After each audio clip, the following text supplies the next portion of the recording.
আমাদের ফোনে যে মোবাইলটা আছে এই মোবাইলের সবচেয়ে গুরুত্বপূর্ণ অ্যাপ কি আপনারা জানেন? এই মোবাইলের সবচেয়ে গুরুত্বপূর্ণ অ্যাপ হচ্ছে প্লে স্টোর। কারণ এই প্লে স্টোর না থাকলে আপনারা কোনো রকম কোনো অ্যাপ ডাউনলোড করতে পারবেন না, আপডেট করতে পারবেন না। কিন্তু এই সবচেয়ে গুরুত্বপূর্ণ প্লে স্টোর অ্যাপের মধ্যেই এমন কিছু সেটিংস অন করা থাকে, সেই সব সেটিংস অন করে থাকার কারণেই কিন্তু আপনাদের ফোনে বিভিন্ন রকম সমস্যা তৈরি হয়। আপনাদের ফোন স্লো হয়ে যায়, গরম হয়ে যায়, আপনাদের ফোনের নেট তাড়াতাড়ি শেষ হয়ে যায় এবং আপনাদের ফোন কিন্তু হ্যাং করে। আর সবচেয়ে বড় ব্যাপার, আপনাদের ফোনের মেমোরিও খুব তাড়াতাড়ি ফুল হয়ে যায়।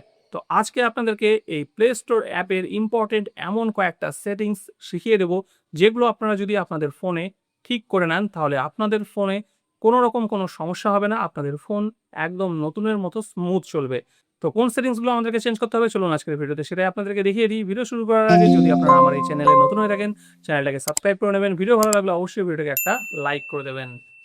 গ্রীষ্মকাল পড়ে গেছে, বাইরে কিন্তু প্রচণ্ড রোদ, আর এই রোদে যদি খালি চোখে বাইরে বেরোন তাহলে কিন্তু আপনাদের চোখের ড্যামেজ হয়ে যাবে আর মাথা ব্যথাও সঙ্গে ফ্রিতে পেয়ে যাবেন। সেই জন্য এইরকম স্টাইলিশ চশমা কিন্তু আপনারা খুব সহজেই ফ্লিপকার্ট থেকে খুব কম দামে পেয়ে যাবেন। দেখুন প্রত্যেকটা চশমা কিন্তু খুব স্টাইলিশ এবং প্রত্যেকটা চশমার সঙ্গে কিন্তু চশমার একটা করে বক্সও পেয়ে যাবেন।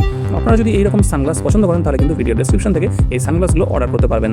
সো ফ্রেন্ডস, আপনাদের ফোনের সবচেয়ে ইম্পর্টেন্ট যে অ্যাপটা প্লে স্টোর, এই অ্যাপের মধ্যে যে সব সেটিংস আমাদেরকে চেঞ্জ করতে হবে সেটা চলুন এখন দেখে নিই। প্লে স্টোর অ্যাপটা আপনারা ওপেন করবেন। ওপেন করার পরে ডান দিকে উপরে যে আপনাদের প্রোফাইলের আইকনটা দেখাবে তার মধ্যে টাচ করবেন। টাচ করার পরে এখান থেকে পেজটাকে তুলে নিয়ে এখানে একটা অপশান পাবেন আপনারা, সেটিংস এর মধ্যে আসবেন। সেটিংসে আসার পরে প্রথমেই আছে জেনারেল, এর মধ্যে টাচ করবেন। জেনারেলে টাচ করার পরে একটু উপর দিকে তুলবেন, তুলে নিলে এখানে একটা অপশান পাবেন অটোমেটিক্যালি আর্চিভ অ্যাপস, এই অপশানটাকে অন করে দেবেন। এটা অন করলে কি হবে, আপনাদের ফোনে অনেক অ্যাপ থাকে যেগুলো আপনারা অনেক দিন ধরে ব্যবহার করেন না, সেই সব অ্যাপ কিন্তু আর্চিভ হয়ে যাবে, অর্থাৎ সেই সব অ্যাপ আপনার মোবাইলে স্পেসও নেবে না এবং আপনাদের মোবাইলের ডেটাও ব্যবহার করবে না। তারপর এখান থেকে নেক্সট অপশানে আসুন। নেক্সট অপশান হচ্ছে নেটওয়ার্ক প্রেফারেন্সেস। এই নেটওয়ার্ক প্রেফারেন্সেসের মধ্যে টাচ করুন। টাচ করার পরে এইবার দেখুন প্রথমে যে অপশানটা আছে অ্যাপ ডাউনলোড প্রেফারেন্স, এর মধ্যে টাচ করুন। টাচ করলে এখানে তিনটে অপশান থাকবে, over any network, over wifi only, ask me every time.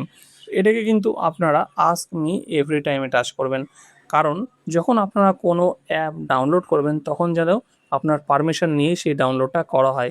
কারণ অনেক সময় অনেক অ্যাপ যে কোনো নেটওয়ার্ক, সেটা ওয়াইফাই থাকতে পারে বা মোবাইল ডেটাতে থাকতে পারে, অটোমেটিক কিন্তু ডাউনলোড হয়ে যায়। সেটা আপনারা বুঝতেও পারেন না। অনেক সময় দেখবেন যে অনেক অ্যাপের আইকন আপনাদের মোবাইলে চলে এসছে। সেই জন্য এটাকে আস্ক মি এভরি টাইম এটা করে রাখবেন।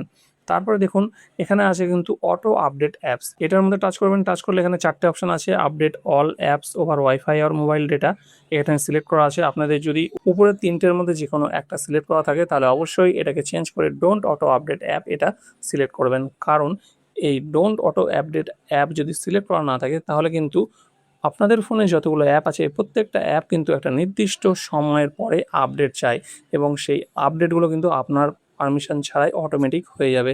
আর সেই সব অ্যাপ যখন আপনাদের ফোনে আপডেট হবে আপনাদের ফোনের কিন্তু মেমোরি অটোমেটিক ফুল হয়ে যাবে। আপনারা বুঝতেই পারবেন না যে আপনাদের ফোন মেমোরি কী করে ফুল হয়ে যাচ্ছে, আর আপনাদের মোবাইলের ডেটাও কিন্তু অটোমেটিক শেষ হয়ে যাবে। আপনারা ভিডিও দেখুন বা না দেখুন, আপনার ডেটা কিন্তু অটোমেটিক শেষ হয়ে যাবে। সেই জন্য এই অপশানটাকে ডোন্ট আপডেট অ্যাপ এটা সিলেক্ট করে রাখবেন। তারপরে এখান থেকে ব্যাক করে ৩ নম্বর যে অপশানটা আছে অটো প্লে ভিডিওস, এর মধ্যে টাচ করবেন। টাচ করার পরে এখানে দেখুন ৩টে অপশান আছে, ৩টের মধ্যে এখানে ডোন্ট অটো প্লে ভিডিও এটা সিলেক্ট করে রাখবেন। এটা সিলেক্ট করলে কী হবে, যখনই আপনি ফেসবুক বা ইউটিউব দেখছেন তখন স্ক্রল করার সময় যে পরপর ভিডিওগুলো আসে এই ভিডিওগুলো কিন্তু অটোমেটিক চলতে শুরু করে দেয়। আপনি দেখুন বা না দেখুন আপনাদের সামনে স্ক্রিনে আসলে কিন্তু অটোমেটিক প্লে হতে থাকে। সেই জন্য এটাকে কিন্তু আপনারা ডোন্ট অটো প্লে ভিডিও করে রাখবেন। তাহলে কি হবে, সেই সব ভিডিওগুলো অটোমেটিক প্লে হবে না এবং প্লে না হওয়ার জন্য আপনাদের ফোনের ডেটা বা এমবিও কিন্তু অহেতুক তাড়াতাড়ি শেষ হয়ে যাবে না। সেই জন্য এটাকে কিন্তু ডোন্ট অটো প্লে ভিডিওস এটা সিলেক্ট করে রাখবেন। এবার নেটওয়ার্ক প্রেফারেন্সেসের মধ্যে থেকে আমাদের 3টে কাজই কমপ্লিট হয়ে গেছে। নেটওয়ার্ক প্রেফারেন্সেসের আন্ডারে সবগুলো কাজ কমপ্লিট হওয়ার পরে এইবার একটু উপর দিকে তুলে নিলে নিচে দেখুন একটা অপশান আছে অ্যাবাউট, এর মধ্যে টাচ করুন। টাচ করার পরে আবার তুলে নিন, দেখুন এখানে একটা অপশান আছে প্লে স্টোর ভার্সন। দেখুন আমরা কিন্তু আমাদের মোবাইলের প্রত্যেকটা অ্যাপকে আপডেট করতে পারি, কিন্তু আমাদের মোবাইলের যে ইম্পর্টেন্ট অ্যাপ প্লে স্টোর এটাকেই কিন্তু কী করে আপডেট করতে হয় সেটাই জানি না। আর এই প্লে স্টোর আপডেট না থাকার জন্য কিন্তু আমাদের মোবাইল অনেক স্লো কাজ করে অনেক সময়। সেই জন্য এই প্লে স্টোর অ্যাপটাকেও কিন্তু আমাদের আপডেট রাখা খুব জরুরি। সেই জন্য এখানে আপডেট প্লে স্টোর এই অপশনটার মধ্যে টাচ করবেন। টাচ করলে কিন্তু আপনাদের প্লে স্টোরটা আপডেট হয়ে যাবে। দেখুন এখানে আপডেট হয়ে গেছে, এখানে আন্ডারস্টুডে টাচ করে দিন, ব্যাস এই কাজগুলো আপনাদের কমপ্লিট হয়ে গেল। এইবার এখান থেকে ব্যাক করুন, ব্যাক করে আবার এই প্রোফাইল আইকনটায় টাচ করুন, টাচ করে এইবার এই পেজটাকে একটু উপর দিকে তুলুন, তুলে নেওয়ার পরে এখানে একটা অপশান আছে প্লে প্রোটেক্ট, এর মধ্যে টাচ করবেন। এটা করলে কী হবে, আপনাদের ফোনে যত অ্যাপ আছে, যত ছবি ভিডিও সব আছে, প্রত্যেকটা জিনিসকে কিন্তু এখান থেকে স্ক্যান করা যাবে। এই যে স্ক্যানে টাচ করলে আপনাদের সব অ্যাপ, ছবি ভিডিও স্ক্যান করে কোনো ভাইরাস আছে কিনা, কোনো ম্যালওয়্যার আছে কিনা সেগুলো চেক করে নেবে। যদি থাকে তাহলে এখানে ডিটেক্ট করবে, আপনি সেখান থেকে ডিলিট করতে পারবেন। আর যদি না থাকে তাহলে কিন্তু এখানে দেখিয়ে দেবে নো হার্মফুল অ্যাপ ফাউন্ড। এইভাবে কিন্তু আপনাদের ফোনটাকে কিন্তু আপনারা যে কোনো রকম ভাইরাস বা ম্যালওয়্যার থেকে প্রোটেক্টও রাখতে পারবেন। সো ফ্রেন্ডস, এটাই ছিল প্লে স্টোরের ইম্পর্টেন্ট কিছু সেটিংস, যেগুলো আপনারা করে রাখলে আপনাদের ফোন কিন্তু ফাস্ট, স্মুথ এবং অনেক দিন ভালো চলবে। এটাই ছিল আজকের ভিডিও যদি ভালো লেগে থাকে তাহলে অবশ্যই ভিডিওটাকে একটা লাইক করবেন। আপনারা এই সব সেটিংসগুলো আপনাদের ফোনে অন করে আগে থেকেই রেখেছেন কিনা তাহলে সেটাও অবশ্যই কমেন্ট করে জানাবেন, আর চ্যানেলটাকে সাবস্ক্রাইব করে নেবেন।